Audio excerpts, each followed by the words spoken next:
Vamos para a palavra do Senhor nessa noite? Olha, eu preparei uma ministração hoje. Eu ia falar Isaías 41. Mas quando eu cheguei na igreja, eu comecei a orar, comecei a falar com o Senhor e Deus me deu umas palavras, sabe? É quando Deus bate na gente, a gente fica, ai Jesus. Aí Deus fala assim, agora tu bate no povo. Eita Deus, em 10 minutinhos eu sentei ali e preparei uma nova mensagem baseando naquilo que o Senhor falou comigo. Porque Deus, Ele é um Deus de meta. Sabia disso? Deus, Ele é um Deus de metas. E Ele, quando nos entrega algo, Ele espera recolher algo de volta. Quando Deus confia algo na sua mão, Ele espera que você faça algo com isso que Ele te deu. Quando a gente vem num culto do Senhor, a gente se enche da presença e maravilha, aleluia! E quando sai da porta para fora, o que você vai fazer com o que você sentiu? E é sobre isso que nós vamos falar aqui hoje. Amém? O tema dessa mensagem de hoje é Deus não unge acomodados.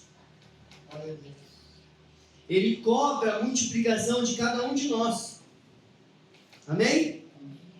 Escuta, essa palavra, deixa eu deixar bem claro aqui, ela não é para visitantes, essa palavra ela não é para quem está chegando agora no Evangelho, essa palavra é para quem ainda não é para quem ainda precisa aprender o básico, sabe? Os primeiros pilares do Evangelho, entender o que é dízimo, o que é oferta, entender o que é... Não é para esse tipo de pessoas. Para quem ainda está no leite, é para quem já precisa de uma comida mais grossa. Né? Mais substância. Amém? Então essa palavra é para quem já conhece a verdade, para quem ora, para quem canta, para quem lê Bíblia, para quem jejua, para quem faz todas essas coisas, mas parou de produzir. Podemos orar, podemos jejuar, podemos ler Bíblia, podemos participar de todos os cultos, os discipulados, mas eu não produzo. Porque existe algo que nós precisamos encarar de verdade. Deus não é apenas um Deus de amor. Não estou dizendo que Ele não é um Deus de amor, presta atenção. Ele não é apenas um Deus de amor. Tá? Ele é um Deus de meta, é um Deus de missão e Ele é um Deus de resultados. Ele coloca meta. Para todos que Ele chama na sua palavra, Ele coloca metas. E nós vamos entender sobre isso aqui hoje. Na Bíblia, ninguém que recebeu algo de Deus, recebeu para guardar. Tudo que Deus entrega, Ele espera um retorno. Deus, Ele é tanto Deus de meta, que uma das pessoas que recebeu uma meta de Deus foi Josué. Abre para mim, João, Josué capítulo 1. Eu vou ler do versículo 1 até o versículo 9, né? Josué capítulo 1, versículo 1 até o 9. Sucedeu depois da morte de Moisés, servo do Senhor, que este falou a Josué, filho de Nun, servidor de Moisés, dizendo: Moisés, meu servo, é morto. Dispõe-te agora, passa este Jordão, tu e todo este povo, à terra que eu dou aos filhos de Israel. Segura no 2, João. Presta atenção. Moisés acabou de morrer.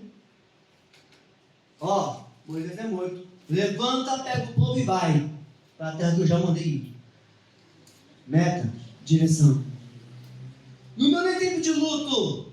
Não tem luto não, varão. Já subiu, está comigo. Vai, mete marcha. Versículo 3. Todo lugar que pisar a planta do vosso pé, vos tenho dado, como eu prometi a Moisés. Desde o deserto e o Líbano, até ao grande rio, o rio Eufrates, toda a terra dos heteus e até ao mar grande, para a poente do sol será o vosso limite. Presta atenção aqui. Ele colocou as terras, os limites, mas ele não falou assim, fica paradinho aqui que eu vou lá te dar.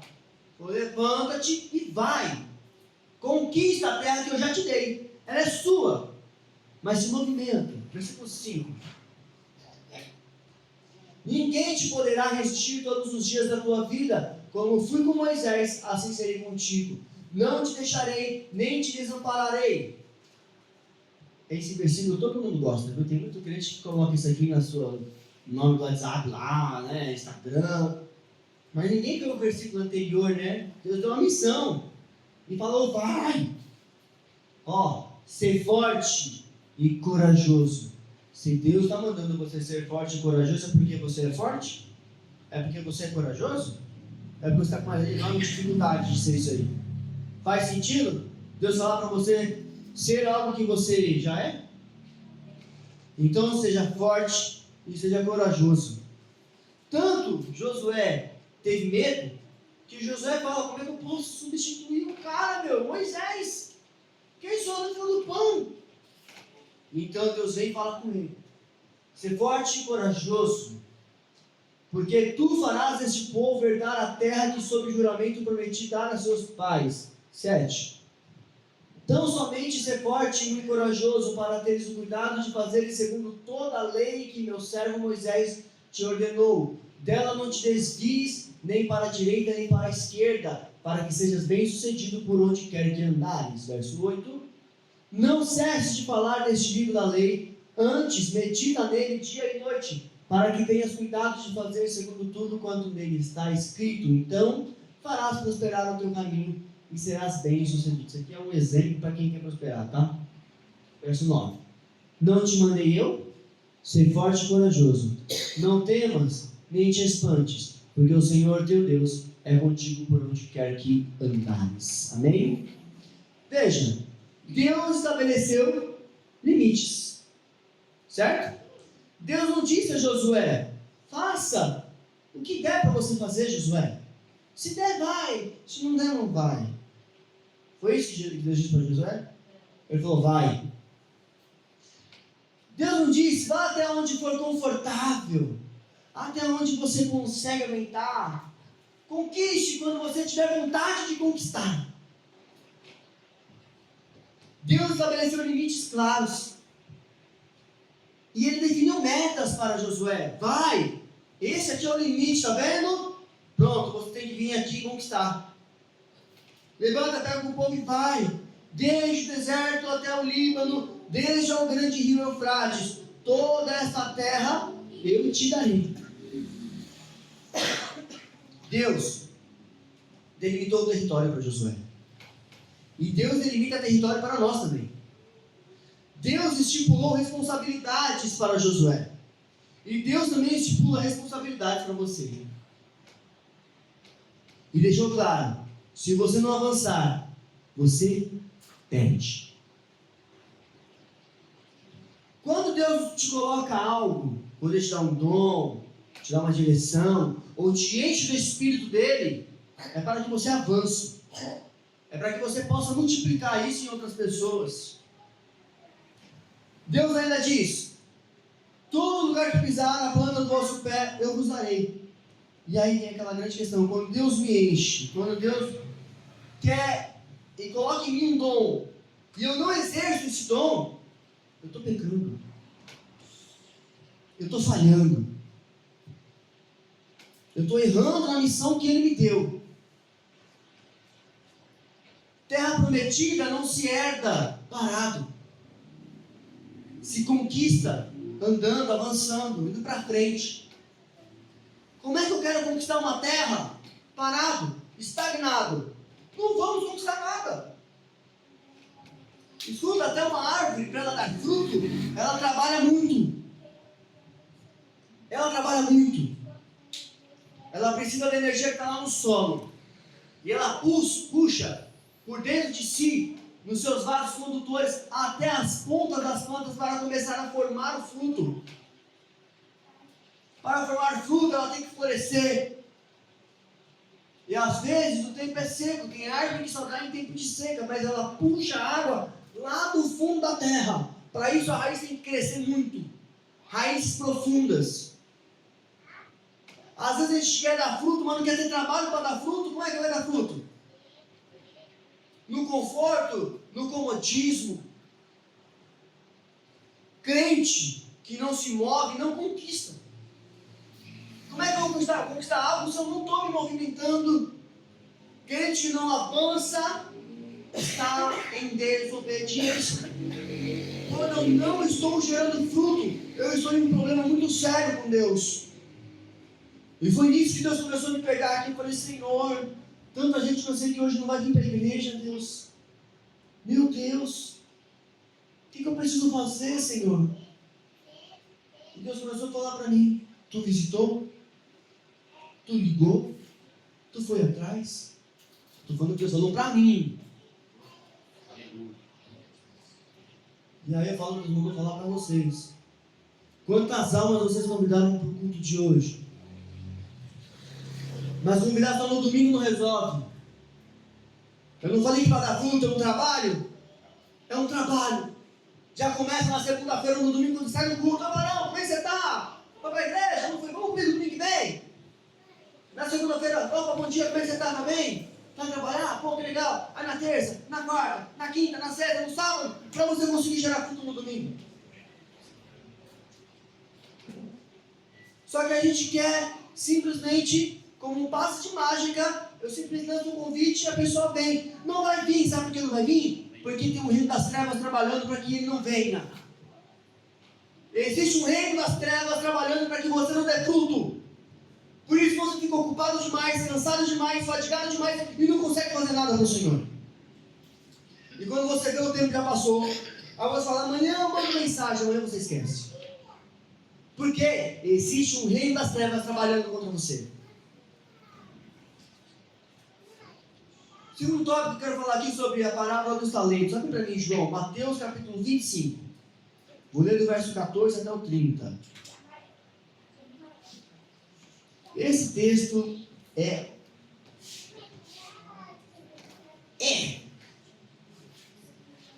ele revela que Deus não aceita e não tolera quem gosta de enterrar seus dons. Mateus capítulo 25, vou ler do 14 até o 30, João. Pois será como um homem que... Mateus 25, 14? Isso. Pois será como um homem que, ausentando-se do país, chamou os seus servos e lhes confiou os seus bens. A um deu 5 talentos, a outro 2, e a outro 1. A cada um, segundo a sua própria capacidade, e então partiu. Presta bastante atenção. O Senhor depositou os dons segundo a capacidade de cada um deles. Vamos lá. O que recebera 5 talentos saiu imediatamente a negociar com eles e ganhou outros 5. Do mesmo modo, o que recebera 2 ganhou outros 2. Mas o que recebera 1, saindo, abriu uma cova e escondeu o dinheiro do seu senhor. Depois de muito tempo, voltou o senhor daqueles servos e ajustou contas com eles. Depois de muito... Não foi amanhã, não foi uma semana, foi depois de muito tempo. O Senhor ele pode entregar algo hoje, mas depois de muito tempo ele vai querer requisitar de você. O que você fez com o que eu te dei? O que você fez com o talento que eu te entreguei? Você é amoroso, carinhoso. Eu te dei isso, por quê? Para que você pudesse conquistar pessoas para mim. E você fez o quê? Eu te dei talento para falar da minha palavra, mas você não queria nem meditar nela por preguiça. Então, aproximando-se o que recebera 5 talentos, entregou outros 5, dizendo, Senhor, confiaste-me 5 talentos, eis aqui os outros 5 talentos que ganhei. Disse o Senhor, muito bem, servo bom e fiel, fostes fiel no pouco, sobre o muito te colocarei. Entra no gozo do teu Senhor.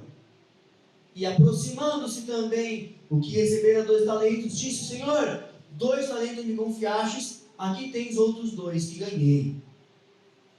Disse-lhe o Senhor, muito bem, servo bom e fiel, fostes fiel no pouco, sobre o muito te colocarei. Entra no gozo do teu Senhor. Repare que para os 2, tanto que de 5 fez 10, quanto que para de 2 fez 4, foi o mesmo galardão. Foi fiel no pouco, vou te colocar no muito. Foi fiel no pouco, vou te colocar no muito. Vem para a alegria do seu Senhor. Olha agora, no verso 24. Chegando por fim o que recebera um talento, disse: Senhor, sabendo que és homem severo, que ceifas onde não semeastes, e ajuntas onde não espalhastes, receoso, escondi na terra o teu talento. Aqui tens o que é teu. Respondeu-lhes, porém, o Senhor: servo mau e negligente. Sabias que ceifo onde não semeei, e ajunto onde não espalhei? Cumpria, portanto, que entregastes o meu dinheiro aos banqueiros, e ao voltar receberia com juros o que é meu. Tirai-lhe, pois, o talento, e dai-o ao que tem 10.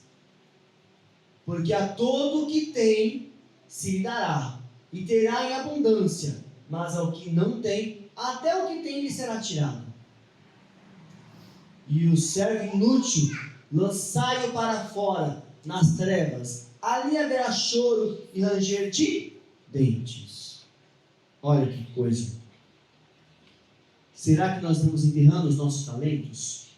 Estamos enterrando os dons que Deus deu para nós? Não quero aqui ministrar a respeito de dons e talentos, não é sobre isso que eu quero falar. Eu quero te mostrar através dessa mensagem que Deus é um Deus de meta.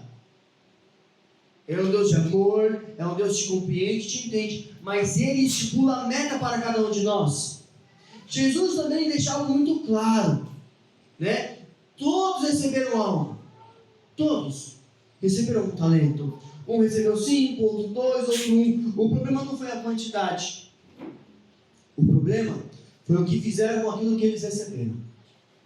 E aquilo que o Senhor deu sobre a sua vida, o que você faz com o que Deus te deu?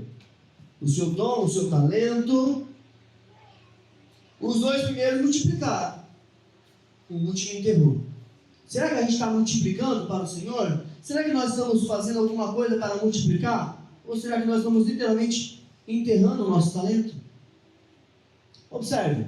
O Senhor não chamou o servo de fraco. Ele chamou de negligente. Ele não chamou ele de limitado. Não chamou de coitado. Chamou de negligente. E quando você chama alguém de negligente, você acredita que é uma pessoa que quebra, que perde, que não sei o que, não é isso? Poxa, eu te confiei isso, cara, e você perdeu. Isso é negligência. Ele entregou o que Deus deu para ele. O Senhor deu um talento, eu estou devolvendo o talento que o Senhor me deu. É seu.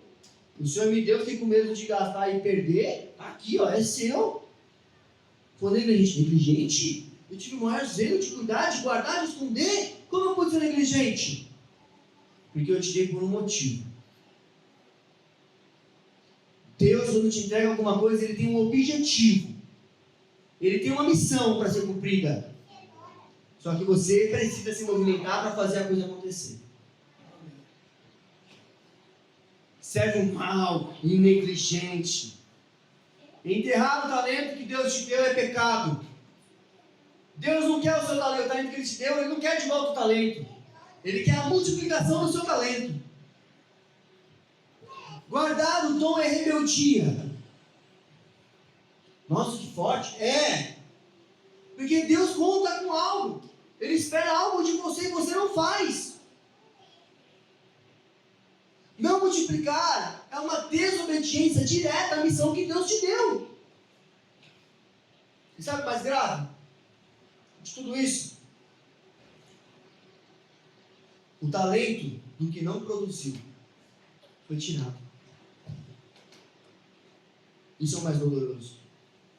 O talento que você tem, que a pessoa chegar no grande dia, Deus tirar de você, te chamar de servo mau, infiel, negligente, lançar nas trevas exteriores o servo inútil. O que é inútil? O que não produz. Eu quero fazer você entender, você precisa produzir. Você precisa sair daqui com esse pensamento: eu preciso produzir frutos para o Senhor.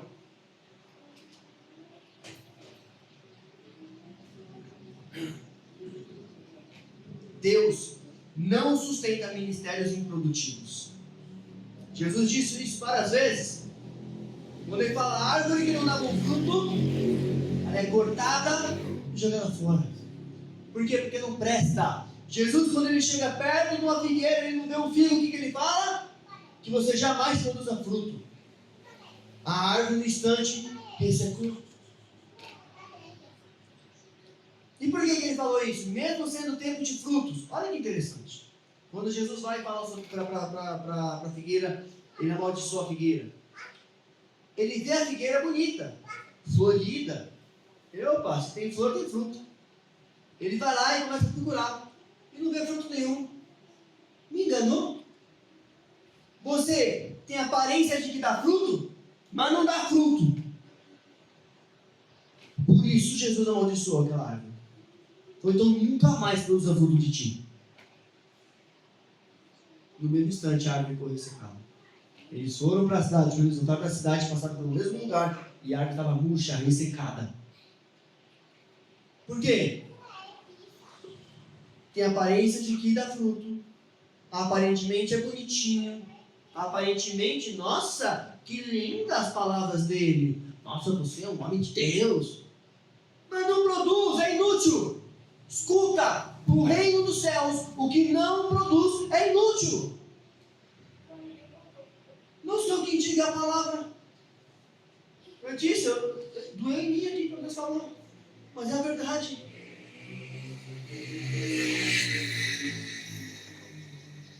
Deus não mantém unção parada. Deus não confia mais em quem se recusa a frutificar. O problema não é a gente enterrar o talento. É a recusa de querer dar fruto. Aí a gente fala assim, eu não. Eu não quero. Não estou afim. Não sei o quê. Gente, eu estou recusando dar fruto. Vamos ter discipulado, vamos aprender a palavra. Estou cansado. Não quero. Não vou. Está recusando aprender. É como se você fosse um soldado, te desse uma espada e falasse, guerreia a guerra. E você não sabe. Então vai para o treinamento, discipulado. É ali que você vai aprender a manusear a sua espada, a palavra, a escritura do Senhor.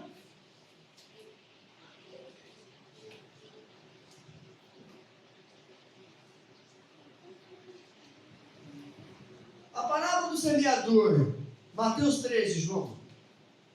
Ela nos ensina que quem não semeia, já decidiu não colher. Como é que eu quero colher se eu não plantei?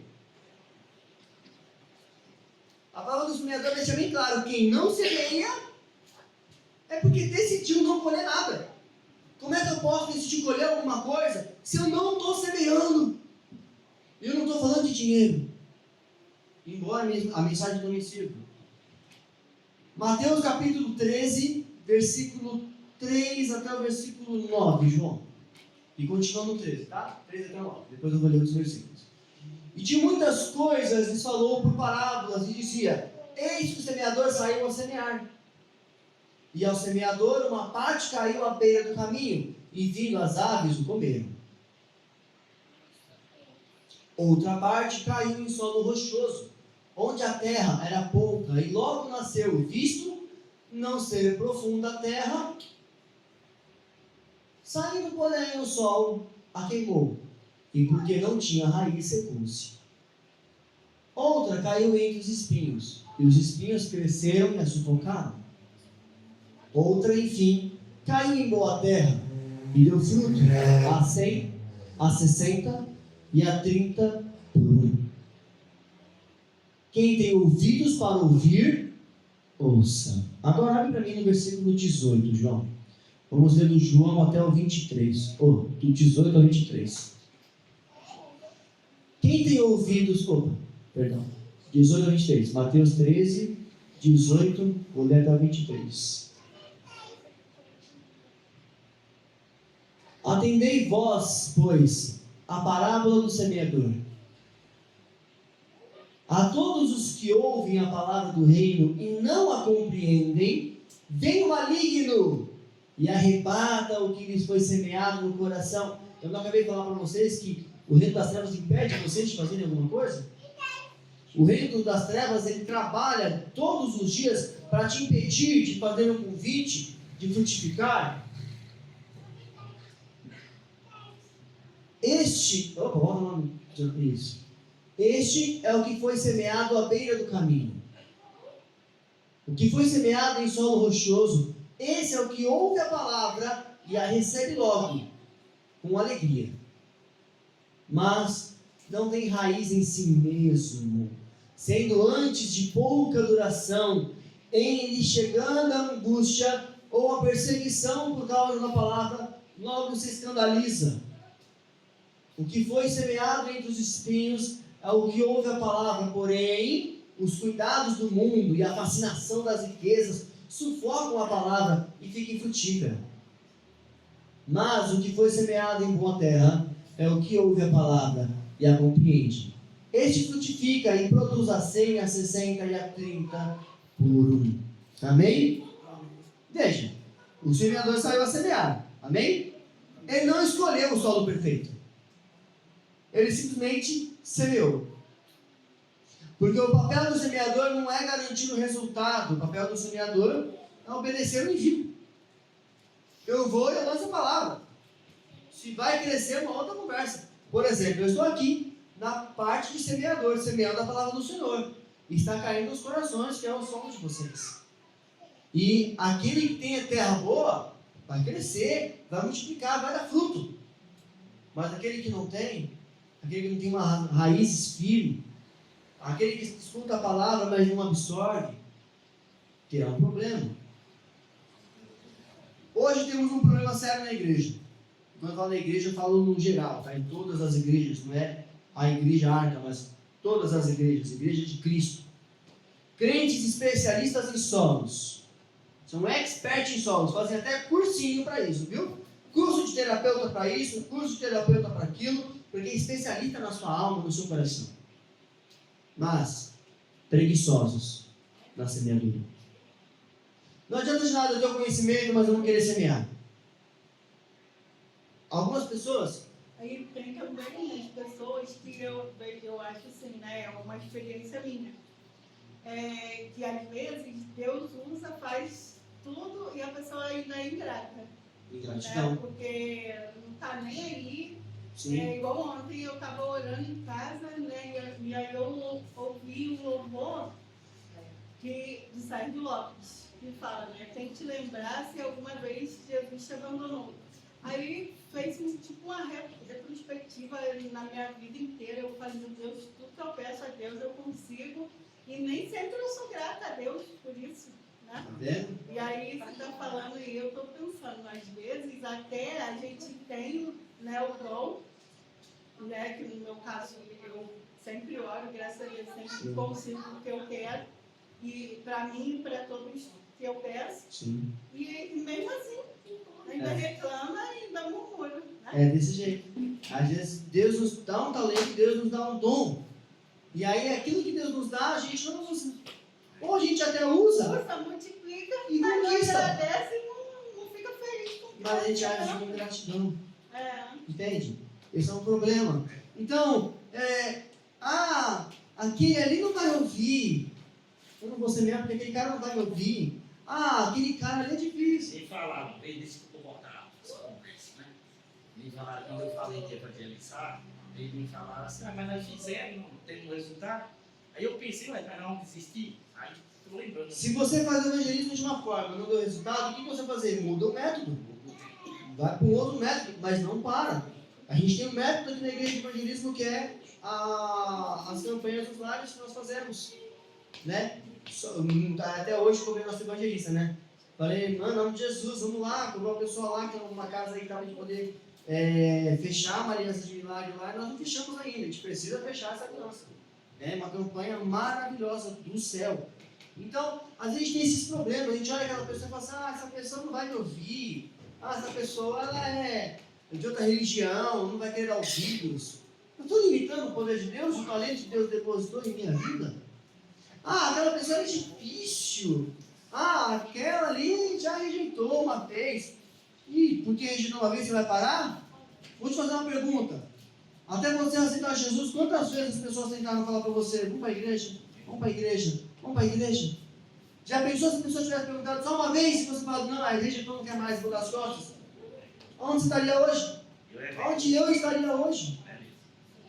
Enquanto isso, com esses pensamentos, pessoas morrem, famílias se perdem, casamentos são destruídos, vizinhos nossos estão indo para o inferno. E você, que tem a palavra da vida, carrega as boas novas, está retendo dentro dos seus lábios. O crente vai para o culto, senta, recebe, fala em língua estranha, dá um aleluia, volta para casa e não faz um convite sequer. Quem não semeia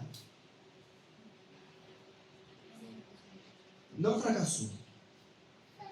Poxa, ufa, então eu não semeei, então eu ainda não fracassei. Não, você já desistiu. Quem não semeia não fracassa, já desistiu.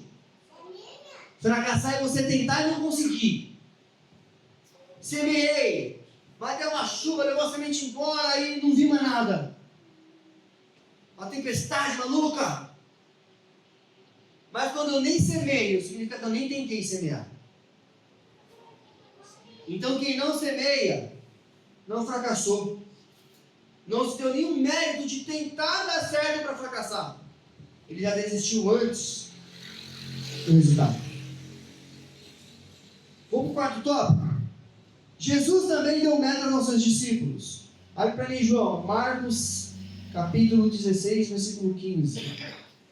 Jesus nunca chamou ninguém para assistir. Jesus chamava para segui-lo, para ir. Marcos, capítulo 16, versículo 15. Diz assim: e disse-lhes: ide por todo mundo e pregai o evangelho a toda criatura. Isso é para nós, tá, gente? Isso é para mim e para você. Não foi só para os discípulos, não. Abre para mim, João. Atos, capítulo 1, versículo 8. Ide por todo mundo pregar o evangelho a toda criatura. Olha o que diz Atos, capítulo 1, verso 8. Acompanha comigo aqui no telão. Mas recebereis poder ao descer sobre vós o Espírito Santo, e sereis minhas testemunhas, tanto em Jerusalém como em toda a Judéia e a Samaria e até aos confins da terra. Isso é meta. Isso é meta. Isso é uma expansão. Jesus está falando de movimento. A igreja não é estática, não é parada, ela tem que estar em movimento. Jesus nunca disse: fiquem confortáveis dentro do templo. Até porque a palavra igreja que Jesus usa é eclésia. E eclésia significa chamados para fora. E aí a gente fez o inverso, chamados para dentro. Eu sou igreja, então eu vou para a igreja. Não, eu sou igreja porque eu tenho que ir para fora, falar do evangelho, eu tenho que ir para fora, pregar as boas novas. Eu preciso usar os talentos, os dons que Deus me deu para ganhar almas. É isso que eu vou apresentar para o Senhor. É isso que importa para o Senhor. Não é a sua vida, o seu estado emocional. Não, não é isso. Deus não está se importando com isso.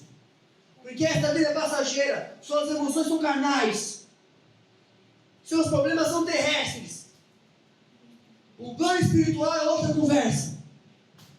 Quando você chegar na glória, tudo isso aqui não vai valer de nada para você. Riqueza, dinheiro, dívida, problema, família, filho, esquece tudo. Lá em cima é você e Deus. É deixar tudo seu para ver tudo de Deus lá em cima. E o que você vai apresentar? Se hoje pedirem sua alma, o que você tem para apresentar ao Senhor? Jesus não disse: fique confortável no templo, faça o que for confortável para você. Se não for confortável, não faça. Não, ele disse: vão por toda a terra e preguem a toda a criatura. Puxa até um cachorrinho aqui hoje. Criatura, está falando aqueles que não são filhos de Deus. Filhos de Deus são aqueles que se converteram, aceitaram Jesus e se batizaram. Então Deus deu poder para serem chamados filhos de Deus. Aqueles que não aceitaram Jesus, não reconhecem o plano, são criaturas. Porque foram criação de Deus. Então esse texto está falando sobre pregar para aquele que não é crente. Pregar para toda criatura, é pregar para quem não é crente. Crente que não evangeliza, não está em uma crise espiritual. Está em desobediência. Josué, como eu falei no começo da ministração, era para estar em luto. Israel era para estar em luto. O que Deus falou? Levanta, caminha, tem uma terra para conquistar. Mas Moisés, levanta e caminha, tem uma terra para conquistar. Bora! Então esse papo de que eu estou com uma crise, eu não concordo. Está cansado, está fatigado, porque você lutou bastante e tentou e se esforçou. Está cansado? Beleza, sente e descansa. Agora pega a folha e vai. Os profetas foram assim. Profetas descansaram. E Deus vinha, dava alimento. Até uma hora que falou assim, ó, já deu, vamos despertar, acorda para a vida e vamos embora. Crente não evangeliza, está em desobediência. Evangelizar não é somente para o evangelista. Evangelizar é gerar manutenção para o pastor. Ovelha gera ovelha. Eu preciso gerar. Diogo, preciso gerar pastores. Por isso eu estou pegando no pé nas formações que a gente está fazendo nos discipulados. A gente busca conhecimento para trazer conhecimento. Eu não tiro nada da minha cabeça. Eu busco conhecimento para trazer conhecimento. Quinto tópico. A igreja acomodada é uma igreja em dívida com o inferno. Que forte é! A igreja acomodada é uma igreja em dívida com o inferno. Quantas pessoas moram na sua rua? Já se perguntou isso? De todos que moram na sua rua, quantas você já convidou para ir para a igreja? Não precisa responder. Quantas pessoas trabalham com você? Vamos reduzir esse povo. Né? Quantas pessoas trabalham com você, estão na escola com você? E dessas, quantas ouviram o evangelho pela sua boca? Ou quantas você fez o convite para ir à igreja? A igreja não cresce porque falta estrutura. Não. A igreja não cresce por falta de estrutura. Basta você entrar no Instagram e ver as igrejas perseguidas lá da África, ou de outros lugares, para você ver igrejas que não tem nem teto, chovendo dentro, e eles cantando com os pés no barro. Crianças alegres e felizes, comendo um pedaço de barro com sal, água, colocaram no sol, e para eles é biscoito. E felizes por isso. A igreja não cresce por falta de insistência. A igreja não cresce por falta de disposição. De quem? Do pastor? De todos. A igreja é um corpo. A igreja é feita de uma pessoa e nem de duas. É de um corpo. O inferno não descansa. O pecado não faz pausa. E o diabo não tira férias. E a igreja? Espera o próximo culto. No próximo culto eu convido. No próximo culto eu faço. No próximo culto eu tento. De novo. Enquanto no próximo culto você está esperando, o diabo já está trabalhando a semana inteira. Uma balada. Vamos para a biqueira. Vamos usar droga. Vamos beber. Vamos fumar. Vamos se prostituir.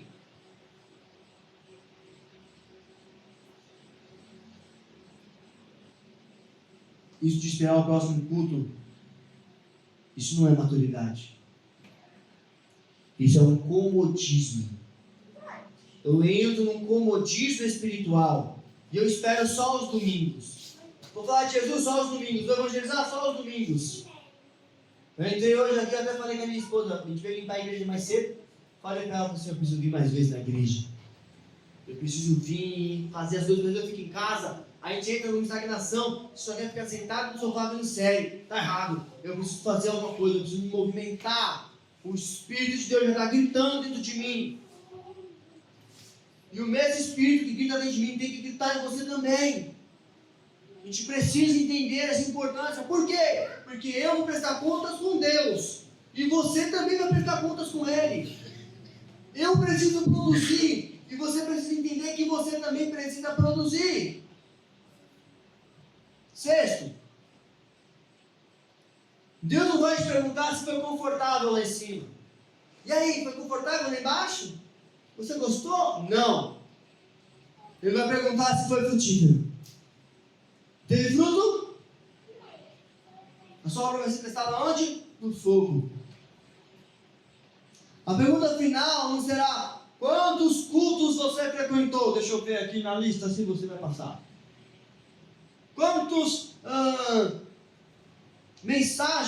Quantas mensagens você ouviu de pregadores famosos? Não vai perguntar isso para você. Qual que é o seu certificado de teologia? Não. Mas, ele vai perguntar, quantas vidas você tocou? Com o seu exemplo, com suas palavras? Quantas sementes você lançou? Quantos dos talentos que eu te dei você multiplicou? Quantas almas você ganhou? É isso que vai ser perguntado para nós. Porque tudo que não gera fruto, vira peso, vira juízo, vira perda. Porque se você não frutificou, você perdeu. Perdeu seu tempo. Já pensou? Você, todos os domingos na igreja, todos os discipulados lá participando do discipulado, fazendo tudo. Aí quando o pastor vai dar campanha lá, você vai. E tá onde tem encontro da igreja, você está lá. Mas você não ganha uma alma. Aí quando chegar no grande dia, você vai olhar, não frutifiquei nada. Perdeu tempo. Encheu e não fez nada. É o crente que sente, escuta a palavra, engorda e não multiplica. É um crente egoísta. Só pensamos em nós mesmos e não nas pessoas em nossa volta que também precisam disso. Você precisa andar na rua, olhar uma pessoa que está perdida e falar como essa pessoa precisa de Jesus. Essa pessoa precisa de Jesus. E bater um desespero em você e falar, meu, essa pessoa vai para o inferno. E eu posso chamar ela para um lugar que vai mudar a vida dela. Eu posso apresentar Jesus e Jesus vai mudar a vida dessa pessoa. E você não faz.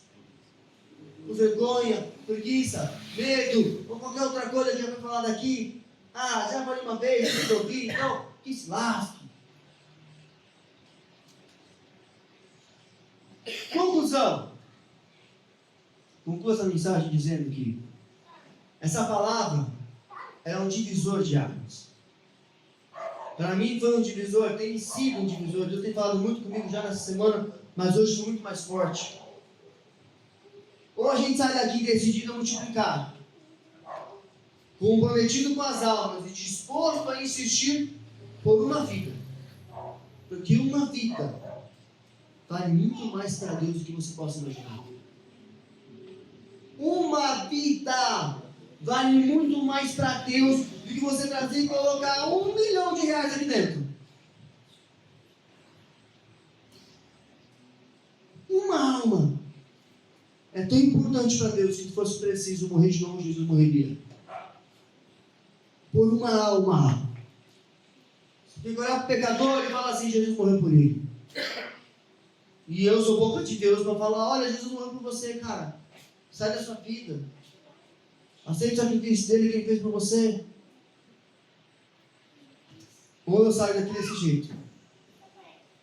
Ou continuaremos sendo uma igreja sem produtividade nenhuma. E Deus não se agrada de um ajuntamento de pessoas sem nenhuma missão, sem nenhum objetivo, sem nenhum foco. Hoje Deus não está aqui pedindo muito. Ele está pedindo apenas um passo. Apenas que você dê um passo para multiplicar. Faça um convite, uma conversa, convite para um café na sua casa. Deus pede para que você seja insistente em uma alma. Você não precisa ser insistente no mundo inteiro, mas em uma alma. Tenha um foco. Essa pessoa. Começa a orar por ela. E manda mensagem. E liga. E conversa. Pergunta como tá. E faz. Porque quem foi salvo de verdade não suporta ver alguém indo para o inferno em silêncio. É o que eu acabei de falar. Você precisa orar para a pessoa. Isso tem queimado seu coração para essa pessoa ir para o inferno. E eu carrego as palavras de vida. E eu não falo. Silêncio também é uma escolha. É neutralidade. E neutralidade também é pecado. Nós precisamos sair da neutralidade e passar a se movimentar. Às vezes a gente vê a pessoa com um problema, a gente não fala, fica quieto, cruza os braços, fala, poxa vida, se essa pessoa buscasse Jesus, deixa eu te falar uma coisa, você precisou buscar Jesus ou Jesus que te buscou? Quando você estava lá no fundo da lama, no fundo do poço, todo lambuzado do pecado, foi Jesus que foi até você? Ou foi você que foi até Jesus? É Jesus que estende a mão ao caído. E se você vem aqui e canta, eu quero ser suas mãos, eu quero ser os seus pés, então estenda a mão para quem precisa, seja os pés para ir até aquele que precisa ouvir a mensagem, seja a boca de Deus para falar das boas novas. Se coloque de pé em nome de Jesus, você que entendeu essa palavra. Precisamos mudar, precisamos retomar de onde nós começamos.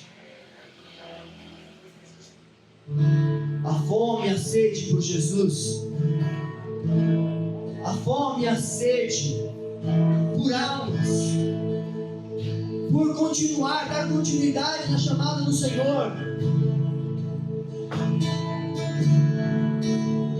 Jesus morreu para ganhar almas, para salvar o mundo. E Ele conta com você e comigo.